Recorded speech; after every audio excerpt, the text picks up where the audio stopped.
ସାଙ୍ଗମାନେ ଏ ଭିଡ଼ିଓଟିକୁ ଦେଖନ୍ତୁ।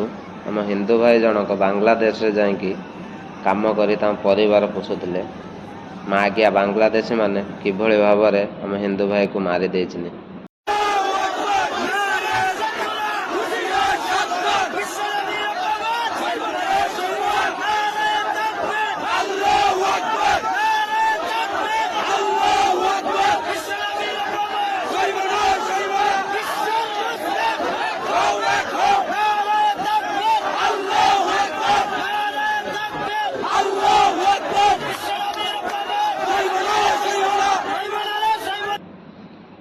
ମାରିଲା ପରେ ତାଙ୍କ ମନ ଶାନ୍ତି ହେଲାନି, ତାକୁ ଲଙ୍ଗଳା କରି ଗଛରେ ଉଲ୍ଟା ଟାଙ୍ଗି ଜାଳି ଦିଆଗଲା।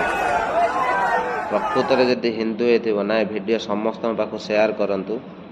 ହଁ, ଆମ ଇଣ୍ଡିଆରେ ଯେଉଁଠି ବି ଆପଣମାନେ ବାଂଲାଦେଶ ଲୋକଙ୍କୁ ଦେଖୁଛନ୍ତି, ସିଧା ସେଇଠି ତାଙ୍କ ଗଣ୍ଡି ମୁଣ୍ଡ ଅଲଗା କରିଦିଅନ୍ତୁ।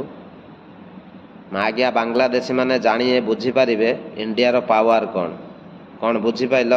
ଜୟ ହିନ୍ଦ।